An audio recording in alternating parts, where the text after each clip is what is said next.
Mari kita ambil Alkitab kita dan mari kita bicara tentang sorga. Iya, kalau kita itu akan ke sorga suatu hari, jikalau kita sudah mengenal Yesus, kita punya hidup yang kekal, kita tidak akan binasa. Lalu mengapa kita kok nggak pernah membicarakan soal sorga? Sekali-kali perlu untuk mengingatkan kita bahwa rumah atau dunia di mana kita tinggal sekarang ini bukanlah kekekalan. Supaya kita tidak pernah lengah. Jangan satu hari pun hidup kita itu menjauh dari Kristus. Karena hidup ini memang adalah ujian, ada banyak pencobaan. Tapi upah pahala kita itu besar bersama dengan Tuhan di sorganya yang mulia. Mari bicara tentang sorga, Yesaya pasal 26 ayat 1-4. Ini adalah sebuah nyanyian puji-pujian karena kelepasan dan penghakiman yang diberikan Allah.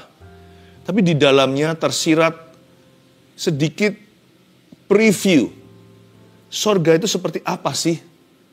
Ada prophetic utterance atau ada kata-kata yang sifatnya profetik sekali. Memberi kita bocoran-bocoran, gambaran-gambaran tidak jelas sekali. Meskipun samar-samar cukup untuk kita hari ini. Saya bacakan dulu ayat 1. Pada waktu itu nyanyian ini akan dinyanyikan di tanah Yehuda. Pada kita ada kota yang kuat untuk keselamatan kita. Tuhan telah memasang tembok dan benteng. Bukalah pintu-pintu gerbang supaya masuk bangsa yang benar dan yang tetap setia. Yang hatinya teguh, kau jagai dengan damai sejahtera, sebab kepadamu lah ia percaya. Percayalah kepada Tuhan selama-lamanya. Sebab Tuhan Allah adalah gunung batu yang kekal. Yesaya ini adalah nubuatan bermata dua. Bicara tentang penggenapan janji hari ini, tapi juga bicara tentang sesuatu yang sifatnya masih di depan. Tahukah bahwa Alkitab mencatat dan berisi nubuatan tentang apa yang terjadi setelah Yesus datang kembali? Ada berbagai macam detil-detil yang mungkin kalau kita baca Alkitab sekilas saja kita tidak menangkap. Nanti ada kerajaan 1000 tahun, ada Yerusalem yang baru, nanti ada langit yang baru, bumi yang baru di kitab Wahyu. Udah, lain kali aja saya detil-detilnya jelaskan ya. Dan nanti kalau ada kesempatan, jikalau Tuhan kehendaki, suatu saat nanti saya kupas lebih dalam lagi apa kata Alkitab tentang sorga. Tapi for now, sekarang cukup little glimpses atau cukup sekedar mengintip sedikit-sedikit saja. Asal membuat hati kita hari ini diteguhkan bahwa Tuhan itu belum selesai dengan hidup kita dan bahwa hidup kita di dunia ini bukan selamanya. Jadi jangan cepat putus asa. Don't give up hope. Janganlah hidupmu tanpa pengharapan. Ayat 1, pada waktu itu. Nyanyian ini akan dinyanyikan di tanah Yehuda. Pada waktu apa? Pasal 26 ayat 1 juga bicara tentang setelah kedatangan Tuhan. Pada waktu itu adalah second coming of Jesus Christ. Nyanyian ini akan dinyanyikan di tanah Yehuda. Saya bisa bayangkan sorga suatu hari adalah tempat yang penuh dengan nyanyian. Sorga itu sangat musical. Musikal. Sorga itu suatu tempat yang nyata, bukan di bawah kaki ibu, itu hanya kiasan atau ilustrasi tentang kasih seorang mama. Tapi sorga itu tempat yang sungguhan ada. Yesus Kristus berkata di Yohanes 14, nggak usah dibuka. Di rumah Bapakku ada banyak tempat tinggal. Jikalau tidak demikian, tentunya aku sudah memberitahu kepadamu. Aku akan pergi ke situ. Tuhan sedang memprediksikan atau menubuatkan bahwa Tuhan Yesus akan naik ke sorga segera. Tentunya setelah kematian dan kebangkitannya. Dan Tuhan berkata, aku ke sana untuk mempersiapkan tempat itu bagimu, supaya di mana aku berada, kamu pun ada di sana. Lalu tidak lama berikutnya Tuhan melanjutkan dengan berkata, akulah jalan, kebenaran dan hidup. Tak seorang pun dapat datang kepada Bapa di sorga, kecuali melalui saya. Ini adalah kata-katanya Tuhan Yesus sendiri. Jikalau tidak ada, tentunya aku mengatakan kepadamu, sorga itu sungguhan ada. Dalam bahasa Inggrisnya, in my father's house are many mansions. Di rumah Bapakku ada banyak istana. Wow, Jadi bukan khayalan atau imajinasi belaka. Ketika ada orang Kristen yang berkata, sorga itu rumahnya besar-besar, karena itu Alkitabiah. Pada waktu itu nyanyian ini akan dinyanyikan di tanah Yehuda. Pada kita ada kota yang kuat untuk keselamatan kita. Tuhan telah memasang tembok dan benteng. Berhenti di situ. Disinggung di sini sebuah kota. Sedangkan semua kota-kota atau peradaban modern ini dari zaman purbakala dulu, kota pertama dibangun itu bisa jadi oleh Kain, anak Adam sang pembunuh. Atau pokoknya di zaman purbakala itu kota-kota baru bermunculan setelah manusia jatuh. Bagaimana bisa di ayat ini dikatakan pada kita ada kota yang kuat? Setahu saya, itu sudah pengetahuan umum. Setiap kota itu berdosa di mata Allah. Bukan hanya kota-kota dosa seperti Las Vegas, zaman dulu Sodom dan Gomora. Setiap kota itu diisi orang berdosa, jadi pasti berlumuran dosa. Kota-kota itu peradaban yang dicipta manusia. Yang manusia sudah jatuh dalam dosa bisa cipta apa? Semua yang diciptakannya juga dari dosanya.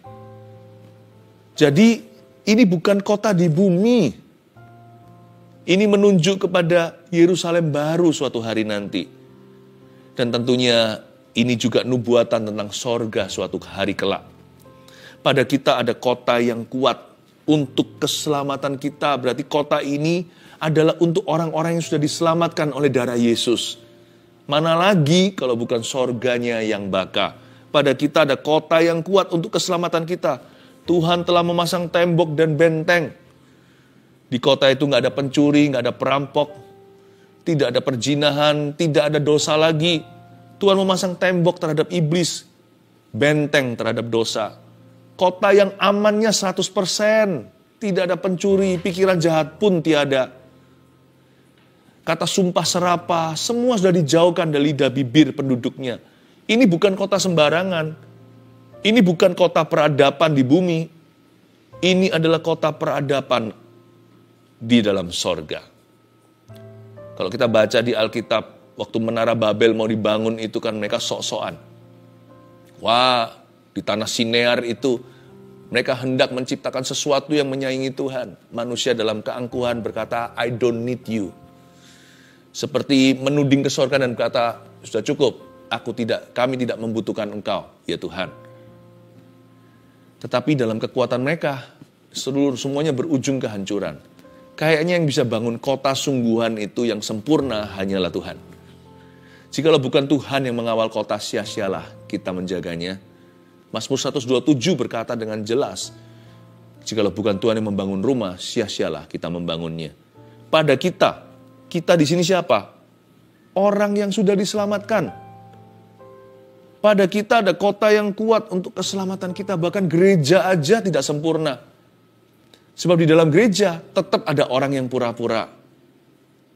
Ini bukan kota agamawi, isinya hanya Kristiani. Atau agama tertentu yang jadi mayoritas. Pada kita ada kota yang kuat untuk keselamatan kita. Bicara soal keselamatan, bukan roh agamawi. Sedangkan gereja aja yang isinya semuanya Kristiani. Nggak tentu semuanya sudah selamat. Nggak semua lahir baru. Suatu hari kelak, Tuhan masih akan berkata, aku tidak mengenalmu. Padahal mereka melakukan pelayanan. Padahal mereka mengaku bahwa Tuhan itu jalan di kota mereka. Dan makan minum bersama dengan mereka. Nggak menjadi jaminan jikalau kita sembarangan ambil perjamuan di gereja atau perjamuan kudus itu bahwa semua pasti diselamatkan. Ini bukan kota di dunia, bahkan bukan gereja. Kota yang isinya semua orang diselamatkan 100% sempurna. Pada kita ada kota yang kuat untuk keselamatan kita. Tuhan telah memasang tembok dan benteng. Ini kota sorgawi. Tulis poin nomor 1. Sorga adalah kota yang sempurna pada orang percaya. Tahukah, jikalau Anda dan saya percaya Yesus sungguh-sungguh hari ini, sorga itu milikmu dan sorga itu bukan di kaki ibu. Sorga itu ada di mana hanya Tuhan tahu. Tapi kita mati akan ke situ. Atau Tuhan datang kembali pada waktu itu nyanyian ini akan dinyanyikan di tanah Yehuda. Kalau Tuhan datang kembali kita masih hidup, kita belum mati. Kita akan diubahkan, kata Paulus dalam suratnya di Perjanjian Baru. In the blink of an eye, Dalam sekejap mata, ganti tubuh mulia, tanggalkan kemah dosa. Jadi kita orang percaya harus percaya. Namanya orang percaya, kok nggak percaya? Kita orang percaya harus percaya bahwa kita akan masuk ke sorga. Dan sorga itu benar-benar ada, bukan tempatnya roh gentayangan kita dalam tubuh kemuliaan. Bahwa kita yang sudah percaya sama Yesus, jelas-jelas di kitab Injil bunyinya begini. Supaya barang siapa percaya kepada Dia tidak binasa, melainkan beroleh hidup yang kekal. Coba bayangkan, apa maksudnya beroleh hidup yang kekal? Bahasa sekolah minggu aja, bahasa anak kecil, masuk sorga. Di 1 Yohanes, surat Yohanes, ditulis begini, dan inilah tandanya kalau orang itu sudah percaya, bahwa dia yakin akan kehidupan kekalnya. Berarti orang yang percaya jangan hanya percaya Yesus, kita juga harus percaya apa yang dikandung di dalam iman kita saat kita memberikan hati kita kepada Tuhan Yesus. Janji apa yang terkandung dalam iman keselamatan? Yang pertama, selain pengampunan dosa, bahwa dosa kita diampuni dan nama kita tertulis di kitab kehidupan. Yang kesatu tentunya, kita harus yakin bahwa kalau kita mati, kita akan masuk ke sorga karena dosa kita sudah diampuni, bukan semoga diterima di samping Allah yang Maha Kuasa. Nggak usah pakai kata semoga, nggak perlu kata maybe. Mungkin sudah dihapuskan karena yang ada adalah kepastian. Blessed assurance, suatu keyakinan kepastian bahwa orang percaya yang meninggal dunia atau sampai Tuhan datang jikalau kita belum mati, orang itu adalah orang yang sudah diselamatkan. Diselamatkan dari api neraka, dari maut, dari hukuman kekal, dari hukuman dosa, dari lautan api. Dan jikalau kita mati, kita sudah tidak akan bertemu dengan kerajaan maut. Pada kita ada kota yang kuat. Pada kita, ada kata pada kita. With us, for us, belonging to us. Bersama kita itu artinya pada kita. For us itu untuk kita. Belonging to us itu menjadi milik kita. Pada kita ada kota yang kuat. Sorga itu ada padamu. Bukan di kaki ibu. Sorga itu pada orang percaya. Percaya pada Yesus. Makanya itu sebuah kebodohan besar jikalau kita mengkhianati atau menjual Tuhan demi karir, demi popularitas, demi harta duniawi. Apapun dengan apapun engkau dan aku menggantikan Yesus, itu kerugian kekal. Makanya itu Yesus berkata sama murid-muridnya ketika mereka senang, setan-setan takluk atau mujizat terjadi. Tuhan berkata, ini sementara. Itu juga kemuliaan Allah, tapi janganlah taruh hatimu di sini. Karena yang penting adalah, atau yang terutama, berbahagialah karena namamu tertulis di kitab kehidupan.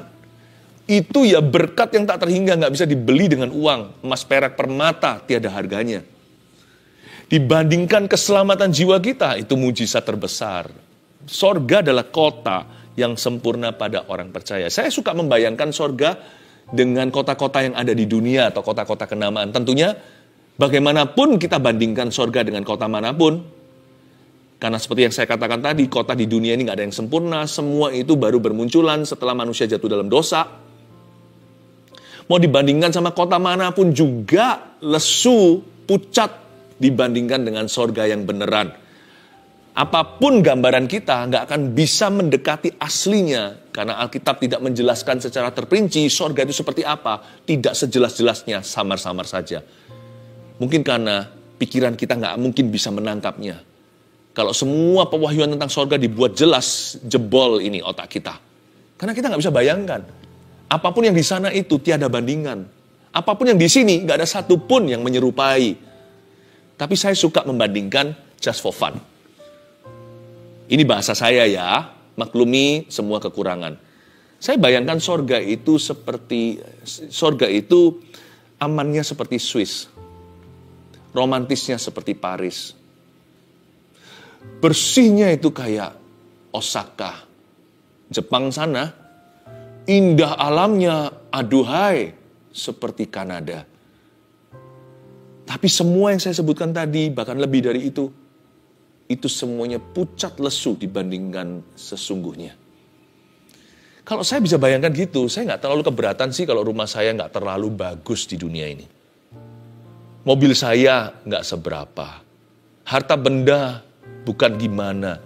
Saya nggak menggila seperti orang dunia yang kejar segala sesuatu dan halalkan segala cara. Kalau perlu, keluarganya semua dijual di atas mezbah atau altar keberhasilannya. Nggak apa-apa sih. Kalau bucket list saya, atau things to do, apa yang saya angan-angankan 1, 2, 3, 4, 5, 6, 7 itu nggak tercapai semua, I'm okay loh. Makanya saya suka untuk menyerahkan masa mudaku untuk Kristus. Karena itu investasi yang kekal. Saya nggak usah merasa, orang muda seperti kata pengkhotbah. Bersenang-senanglah, berfoya-foyalah. Ingatlah bahwa Tuhan akan menyeretmu ke pengadilan. Saya nggak mau begitu. Orang muda semuanya itu habis-habisan. Kalau di negara barat, sebelum menikah mereka bachelor partinya gila-gilaan. Seolah-olah setelah ini masuk penjara, yaitu nikah. Saya nggak mau begitu, nggak mau ikut-ikutan. Bukan fanatik sih, bukan. Tapi saya punya visi kekekalan. Nggak apa-apa gitu loh. Kalau saya bukan jadi nomor 1 di dunia, asal saya melayani Tuhan yang nomor pertama. Saya nggak akan mudah iri. Karena nggak tentu orang yang berhasil di bumi ini bahkan masuk ke sorga. Kalau kita nggak hati-hati loh ya, Tuhan nggak anti tipe-tipe tertentu. Tapi Tuhan memperingatkan, orang kaya susah masuk kerajaan sorga. Lebih gampang unta masuk lubang jarum. Nggak tentu orang berhasil bahkan masuk ke sana. Atau jikalau mereka berhasil masuk pun, nggak tentu mereka seperti seglori di bumi. Di sorga itu berbeda, Lazarus itu dipuji. Si pengemis itu. Ada perbedaan. Ada nilai tukar. Makanya itu saya mau tukarkan hidupku yang 1 koin ini untuk kemuliaan Tuhan. Karena saya tahu nanti di sana itu adalah mahkota kemuliaan. Tapi kalau saya kejar mahkota di sini dan meninggalkan Tuhan, nanti di sana saya jadi apa? Ini bukan pikiran anak sekolah minggu loh ya. Upahmu besar di sorga, lalu gimana? Bukan. Pasti nggak seperti yang kita bayangkan. Pasti melampaui maksudnya. Tapi saya nggak akan frustrasi dengan hidup ini. Saya nggak akan. Asal saya melaksanakan kehendak Tuhan sebaik-baiknya, asal saya mengabdi pada Kristus, saya nggak takut kok jikalau saya tidak menikmati segala sesuatu di bumi. Akan tiba saatnya. Hidup kita 780 dekorasinya semua penderitaan ini, kata Musa. Dibandingkan dengan 80 tahun kali 80. 80 tahun kali 80 tahun lagi. Coba bayangkan kekekalan. Lalu kali 800 tahun. Lalu kali 8 miliar tahun. Itu pun ditelan kekekalan. Kekekalan itu artinya end to end-nya nggak bisa kelihatan alfa omega itu selama-lamanya. Apa artinya 80 tahun saya di sini taat? Apalagi kalau kita bertobatnya sudah usia tua. Tinggal berapa tahun saja, jangan sia-sia. Kejarlah harta di sorga. Bukankah Yesus berkata begitu? Bukan berarti kita nggak kelola. Bukan berarti kalau di sini kita ngalir saja, nggak punya perencanaan. Juga enggak sih, talenta itu harus dikelola 1, 2, atau 5. Tapi jangan kita itu kesurupan. Hati ini jangan sampai dirasuki. Serakah, lupa Allah. Lalu hidup bagi diri sendiri. Kalau kita memang punya bucket list atau things to do, apa yang kita mimpikan, kita mau lakukan. Pastikan carilah dulu kerajaan sorga dan kebenarannya. Lalu nomor berikut-berikutnya, 3, 4, 5, 6, 7 dan seterusnya. Segala sesuatu yang benar, mulia, layak dipuji. Semua yang disebut kebajikan. Jadikan itu mimpi-mimpimu, termasuk di dalamnya. What is fun?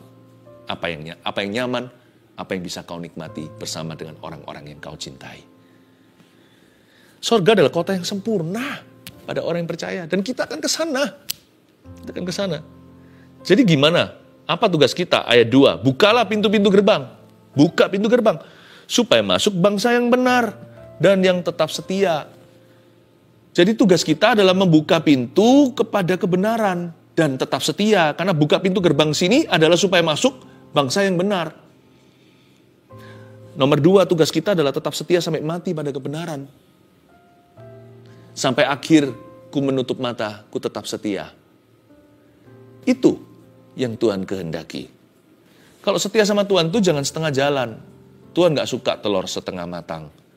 Jangan sampai menghadap Tuhan dan tahtanya di akhirat nanti Tuhan berkata, aku gak mengenalmu, hai kamu pembuat jahat. Enyahlah ke dalam api itu. Jangan sampai kita ditolaknya. Tapi saya ingin sekali mendapatkan satu kata dari Tuhan, yaitu well done. Baik sekali perbuatanmu. Well done itu artinya matang. Masak telur itu sampai matang, masak daging gak ada darahnya, sampai matang. Kalau makan daging enak medium rare atau setengah matang. Tapi kalau rencana Tuhan harus matang loh ya. Di hidup kita harus matang. Well done. Well done. Supaya Tuhan bisa berkata, well done. Baik sekali perbuatanmu. Tugas kita adalah tetap setia. Selama kita masih bernafas dan hidup, kalau di depan kaca kita bernafas masih ada embunnya, berarti belum well done. Masih ada 1 hari lagi untuk taat dan setia. Besok 1 hari lagi untuk taat dan setia. Besok lagi 1 hari lagi taat dan setia. Jangan cepat-cepat kita rayakan lalu berkata well done. Jangan puji diri sendiri. Jangan lekas puas dengan apa yang kau capai kemarin. Janganlah lengah setelah Anda taat pada firman-Nya. Sebab besok Anda masih bisa jatuh. Besok kita masih bisa salah. Ikut Tuhan itu harus berjaga-jaga, karena nggak tahu Tuhan datang nanti. Tuhan kedatangan kedua kali pun kita nggak bisa memprediksi hari, waktu, bulan, tahun, jangan coba. Dia akan datang seperti seorang pencuri yang tidak diduga pada malam hari. Tugas kita adalah waspada, berjaga-jaga, dan tetap setia sampai mati pada kebenaran.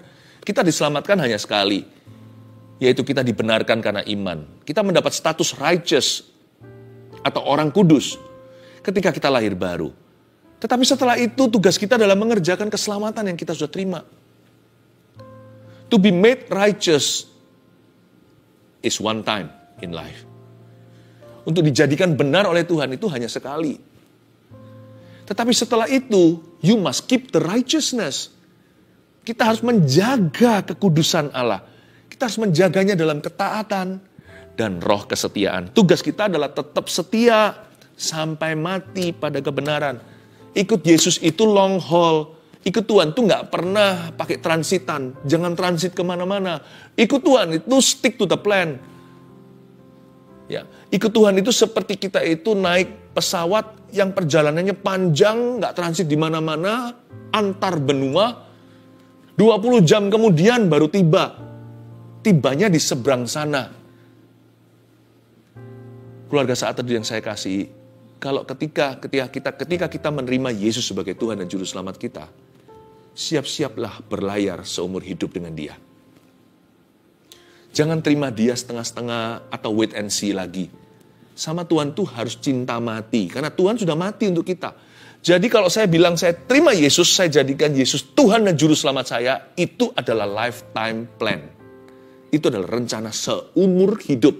Tidak pakai kondisi lagi, semua ketentuan kondisi berlaku. Seperti kita beli obat, ada kadaluarsanya. Atau seperti kita beli sesuatu itu, ada ketentuan-ketentuan tambahannya. Ini belum final. Ikut Tuhan itu harus final. Waktu saya berkata, yes, I receive you. Ya, aku menerimamu Tuhan Yesus. Itu berarti menerimanya dan tetap setia dalam suka dan duka. Kaya dan miskin. Sakit dan sehat. Mau badai taufan, mau damai. Apapun yang terjadi di hidupku atau yang tidak terjadi. Kemanakah aku dapat pergi menjauhi rohmu Tuhan? Kata Petrus juga sama kan? Ketika 400 orang di Galilea meninggalkan Yesus karena pengajarannya terlalu keras. Yesus tanya sama Petrus dan 11 rasul yang lain. Kalian gak mau tinggalkan saya sekalian? Lalu Petrus menyeletuk dan berkata, betul sekali cetusannya. Itu adalah pernyataan imannya. Dia berkata, Tuhan, Engkaulah yang pegang firman kebenaran. Kepada siapa kami harus pergi? Kalau Engkau berkata, tidakkah kalian mau pergi sekalian? Kami ini loh mau pergi kemana? Kami ini sudah menjadi milik-Mu. Engkau Tuhan kami, Guru dan Juru Selamat. Kami harus lari kemana? Pergi ke siapa? Itu pewahyuan dahsyat luar biasa. You hold the word of life. Engkaulah yang memegang kata-kata kehidupan. Firman-Mu itu hidupku. Dan Engkaulah jalan kebenaran. Bahkan Engkaulah hidupku. Aku mau lari kemana? Pergi ke siapa kalau bukan ujung-ujungnya selalu kembali padamu. Ikut Tuhan itu setia sampai mati. Gak ada Kristen kadaluarsa. Kalau bisa kadaluarsa berarti dari awal bukan Kristen sudah. Kalau ada expiry date-nya, dari sejak pertama itu sudah salah terima. Itu berarti tidak terima Yesus. Itu berarti kita main terima-terimaan. Karena yang kita harapkan, karena yang kita terima bukan Yesus, tapi kita ada maunya. Kalau kita menyerahkan jiwa kita pada Tuhan karena kita mengaku bahwa Tuhan telah menebus kita dengan darah, sekarang kita miliknya. That's it. Sudah, berarti Anda sudah menjadi miliknya. Dan itu sah. Kemana kita bisa pergi? Pergi menjauhi rohnya. Tugas kita kan hanyalah setia sampai mati. Buka pintu gerbang supaya masuk bangsa yang benar. Dan yang tetap setia. Sorga diisi dengan orang-orang yang begini. Orang-orang yang cinta mati sama Tuhan. Orang-orang yang, gua mau kemana? Kalau enggak ke Yesus Kristus, saya mau kemana? Sorga diisi dengan orang-orang gitu. Bukan orang-orang yang ngaku aku Kristen. Tapi orang-orang yang menaruh Yesus di dalam hati dan jiwanya. Udah, enggak bisa kemana-mana. Sorga isinya gitu. Buka pintu gerbang. Supaya masuk ke sorga orang-orang yang demikian. They who have been made righteous and who have kept their righteousness. Orang-orang yang telah dibuat benar atau dibenarkan oleh Tuhan karena iman mereka kepada Yesus. Dan orang-orang yang menjagai righteousness atau kebenaran itu dengan segenap hatinya. Bukan berarti orang-orang ini gak pernah salah, gak pernah dosa, bukan. Tapi orang-orang ini berjuang untuk tetap setia. Dan Tuhan hargai itu sebagai mahkota. Ayat 3. Yang hatinya teguh, kau jagai dengan damai sejahtera, sebab kepadamulah ia percaya. Ini loh cara menjaganya. Yang hatinya teguh di sini bahasa Inggrisnya, whose mind is stayed on you. Bagus ya. Yaitu yang pikirannya, kalau Inggrisnya pakai kata pikiran, Indonesianya hati, saling melengkapi. Yang hatinya teguh, baru kau jagai dengan damai sejahtera. Caranya gimana kita menjaga kebenaran dan menjaga damai sekalian? Caranya adalah hati kita mesti teguh. Bahasa Inggrisnya, pikiran kita harus kerasan pada Tuhan. The mind is stayed on Christ. The mind is staying with Christ. Pikirannya itu loh, tertuju pada Kristus dan tinggal dalam Tuhan. Gak lari ke kiri kanan. Orang yang begitu, kau jagai dengan damai sejahtera. Kata damai sejahtera di sini dalam bahasa Inggrisnya, perfect peace. Bukan hanya damai sejahtera, saling melengkapi bahasa Indonesianya. Sebenarnya kata damai sejahtera itu lengkap loh. Damai itu semua orang bisa rasa. Waduh, damai aku, enak ya. Pemandangannya, kita pergi ke pegunungan, rasa damai. Atau di tengah lautan lagi mancing gitu, berapa orang merasakan kedamaian. Tapi hanya Tuhan yang bisa provide atau bisa menyediakan damai plus sejahtera. Damai sejahtera ini artinya perfect peace-nya. Damainya itu sempurna. Itu hanya bagi orang yang pikirannya kerasan sama Tuhan, yang tinggal bersama dengan Tuhan. Itu hanya bagi orang yang hatinya teguh pada Yesus Kristus dan tidak goyah. Sebab kepadamulah ia percaya. Rugi kan? Jadi anak Tuhan tapi nggak punya damai sejahtera. Makanya itu nomor 3. Kalau kita tahu kita itu mau ke sorga suatu hari, apapun yang terjadi jangan sekarang dikalkulasi. Nomor 3, milikilah damai sejahtera yang sempurna sekarang juga. Rugilah. Toh suatu hari ke sorga. Worst come to worst, skenario terburuk, kita masuk sorga. Itu skenario terburuk loh. Apapun terjadi, mau di sini kita kecolongan sesuatu atau teledor, saya nggak meremehkan ketaatan lalu bagi orang-orang yang suka mempermainkan Tuhan dan gampangnya berkata sekali selamat terus selamat. Saya juga nggak mau entertain di idea, saya juga tidak mau kompori orang-orang yang berkata, oh nggak bisa, kamu mau masuk surga harus performa, mau masuk ke surga harus sempurna. orang seperti itu juga tidak menghargai kasih karunia. Dia lupa dia siapa. Mana bisa kita masuk ke sana itu karena kesempurnaan kita. Coba, siapa berani angkat tangan? Sana layak masuk surga. Lepas dari Kristus dan pengorbanannya. Karena dirinya sendiri hebat. Karena dia nggak pernah sama sekali buat salah. Karena dia orang yang sempurna. Nggak ada yang berani angkat tangan. Siapa yang angkat tangan berarti orang itu berdusta. Saya nggak mau masuk ke perdebatan itu ya. Tapi ingat ya, kalau kita itu tahu skenario terburuk orang-orang yang sungguh-sungguh sudah percaya itu paling buruk masuk ke sorga. Karena hidup adalah Kristus. Ya. Yang paling jeleknya pun mati adalah keuntungan. Kok nggak damai sejahtera di bumi ini? Kalau kita dalam turnamen perlombaan mau gimana pun juga, kita pokoknya do your best, lakukan yang terbaik.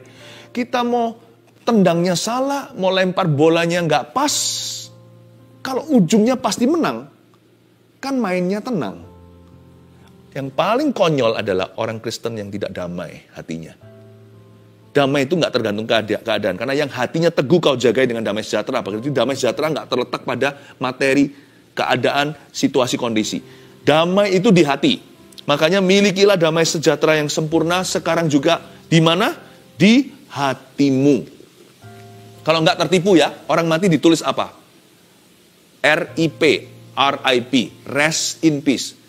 Apa sungguhan semua orang mati itu masuk ke surga? Hanya mereka yang percaya Yesus dengan segenap hatinya. Jangan targetkan RIP, rest in peace atau istirahat dengan damai di kuburan sana. Kenapa kita nggak targetkan sekarang, mumpung masih hidup? Daripada rest in peace, why not live in peace? Kenapa kita nggak hidup dalam damai sejahtera? Karena kita tahu kita akan masuk ke surga. Kenapa nggak damai sekalian? Tapi Pastor Philip, kondisi keadaan hidupku itu ngalami permasalahan. Luar biasa problema. Ngerti, saya tahu. Ininya nggak damai, luarnya. Tapi hatinya kan bisa teguh. Ini yang gak damai, tapi pikirannya kan bisa sejahtera. Kan ada firman Allah. Ini gak damai luarnya, circumstance atau keadaan. Tapi kan hati Anda bisa punya perfect peace. Milikilah damai sejahtera yang sempurna. Now, sekarang juga. Jangan tunggu nanti masuk surga. Now, today, hari ini. Miliki damai itu. 1, 2, 3. Mari kita bicara tentang sorga. Sorga adalah kota yang sempurna pada orang percaya. 2, tugas kita adalah tetap setia sampai mati pada kebenaran. 3, apapun permasalahan Anda, persoalan Anda, ingat poin terakhir. Milikilah damai sejahtera yang sempurna sekarang juga. Sebab jikalau Anda percaya Yesus, ujungnya Anda masuk sorga. Kenapa nggak damai? Kenapa hatimu gelisah? Di rumah Bapakku ada banyak tempat tinggal. Aku menyediakan tempat bagimu di situ. Just do your best here. Lakukan yang terbaik. Tuhan akan menolongmu. Sampai akhir, ku menutup mata. Ku tetap setia menanti janjimu. Sampai ku dapatkan mahkota kehidupanku, ku tetap setia untuk melayanimu. Sampai akhir, ku menutup mata, ku tetap setia menanti janjimu. Sampai ku dapatkan mahkota kehidupanku, ku tetap setia untuk melayanimu. Sampai akhir, ku menutup mata, ku tetap setia menanti janjimu. Sampai ku dapatkan mahkota kehidupanku, ku tetap setia untuk melayanimu sampai akhir ku menutup mata. Mari kita tetap setia sampai akhir ku menutup mata. Ku tetap setia menanti janjimu sampai ku dapatkan mahkota kehidupanku. Ku tetap setia untuk melayani sampai ku dapatkan mahkota kehidupan. Sampai ku dapatkan mahkota kehidupanku. Ku tetap setia untuk melayanimu sampai ku dapat mahkota kemuliaan. Sampai ku dapatkan mahkota kehidupanku. Ku tetap setia untuk melayanimu. Saya ingin sekali di dalam nama Tuhan melayani orang-orang yang baru 1 tahun ini ditinggalkan oleh seseorang yang dia cinta. Baik itu pasangan hidupnya, ataupun anggota keluarga, bahkan orang tua, anak kecil juga. Jikalau Anda baru 1-2 tahun ini ditinggal pergi oleh kekasihmu, kekasih hidupmu, izinkan saya melayani Anda dalam nama Tuhan. Jikalau semua sudah diselamatkan, termasuk yang pergi itu sudah menerima Yesus, Anda jangan berkabung seperti orang yang tidak beriman. Menangislah dengan orang yang menangis, kata firman, tapi janganlah tanpa pengharapan. Ingatlah bahwa bagi kita orang percaya Yesus, kematian bukanlah endingnya, kematian bukanlah segala-galanya. Maut telah dikalahkan, sudah ditelan. Kematian itu bukan akhir segala sesuatu, tapi kematian adalah sebuah pintu masuk ke dalam sorganya yang mulia. Saya ingin menguatkan Anda, sebab ada juga di antara Anda, saya rasakan sejak kematian seseorang yang Anda sangat-sangat berat lepaskan itu, Anda jadi orang yang berubah. Sudah meninggalkan Tuhan dan kecewa. Mengapa? Mengapa kematian membuat Anda meninggalkan Tuhan? Bukankah dalam kematian kita justru lebih butuh Tuhan? Jangan berdoa pada orang mati, karena mereka nggak bisa dengarkan Anda. Dan jangan doakan orang yang sudah meninggal dunia, udah terlambat untuk syafaat. Tapi bukankah kita dalam kematian justru membutuhkan Tuhan? Ayo kembali. Saya mau melayani orang-orang yang berkabung, tapi saya juga mau melayani orang-orang yang telah murtad dari jalan Tuhan. Orang-orang yang telah meninggalkan Tuhan. Udah gak doa lagi, udah gak cari Tuhan, udah kecewa beriman, percuma beriman katanya. Bukannya justru gara-gara Anda beriman, sekalipun gak bisa selamatkan orang yang mati itu. Tapi Anda selamatkan orang di sekeliling Anda, karena Anda tetap tabah. Justru iman itu meneguhkanmu saat engkau berkabung dan kehilangan seseorang yang Anda cinta. Justru iman itu yang bisa membuat Anda move on. Iman yang tadinya adalah untuk mempertahankan atau menyembuhkan, gak kejadian. Dia translate, berubah menjadi iman yang menopangmu di saat-saat susah. Iman itu gak pernah mengecewakan. Demikian pula pengharapan. Saya dorong Anda, kalau Anda adalah orang itu, kembali saat ini juga. Sampai akhir ku menutup mata, ku tetap setia menanti janjimu sampai ku dapatkan mahkota kehidupanku. Ku tetap setia untuk melayanimu sampai akhir ku menutup mata. Sampai akhir ku menutup mata, ku tetap setia menanti janjimu sampai ku dapatkan mahkota kehidupanku. Ku tetap setia untuk melayanimu. Saya mendengarkan isakan tangis beberapa orang tadi yang sudah lama tidak mencucur air mata, mulai ada tetesan lalu semakin hebat nangisnya. Gak apa-apa, biarkan saja. Karena Tuhan sedang menjamah Anda hatimu selama ini mengkristal atau membeku karena kecewa. Biarkan Tuhan terus melawat Anda. Tapi saya juga mau berbicara pada satu orang yang Roh Kudus barusan bisikan. Ada satu orang yang takut mati, takut setengah mati, padahal ngaku Kristen. Dikit-dikit takut ini, pokoknya paranoid sekali, sakit itu sakit ini. Dan memang sakit-sakit bermunculan, tapi semuanya itu serba wujudnya kematian di mata Anda. Bertobatlah. Bukan bertobat karena Anda sakit. Kalau sakit itu Anda akan terima belas kasihan dari Tuhan. Berimanlah. Tapi bertobatlah dari rasa takut. Perasaan takut yang berlebihan seperti itu menghina kuasa Allah. Ada satu orang yang saya bicara, Anda selalu kerasa-kerasaan, rasa sakit ini, rasa sakit itu, takut matinya setengah mati. Demikian pula dengan semua yang lain yang belum dapat kepastian soal kematian, saya ingin untuk menuntun Anda terima Yesus jika Anda belum terima Tuhan. Setelah saya berdoa bersama dengan Anda, saya tuntun sekarang, kalau Anda baru terima Yesus hari ini dan mau dibaptis, gampang sih, ini masih di dalam minggu-minggunya setelah KKR saat dulu bersama yang lalu tentang neraka, ada masih banyak orang yang mau dibaptis, Anda tinggal hashtag aja baptis, atau nanti aja ada formulir baptisan yang sudah tertera, selalu ada registrasi baptisan itu, Anda tinggal isi aja, nggak usah hashtag apa-apa.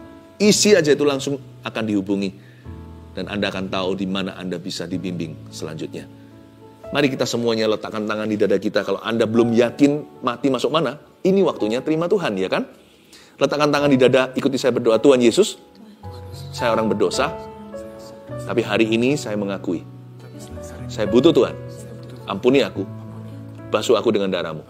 Aku percaya Tuhan mati bagiku, dan Yesus bangkit pada hari ketiga.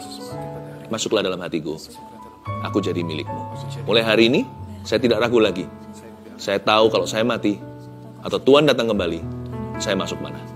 Terima kasih Tuhan untuk surga. Dalam nama Yesus. Haleluya.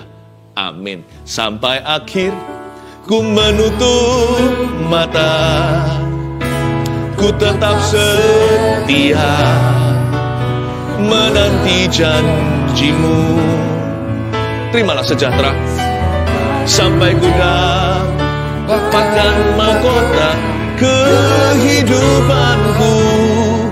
Ku tetap setia untuk melayani-Mu. Ku tetap setia melayani-Mu. Ku tetap setia untuk melayani-Mu. Ku tetap setia, ku tetap setia untuk melayani-Mu. Mari kita semua mengangkat tangan kita, terimalah damai sejahtera, perfect peace. Setiap jemaat keluarga saat teduh yang tercinta, all of you have peace.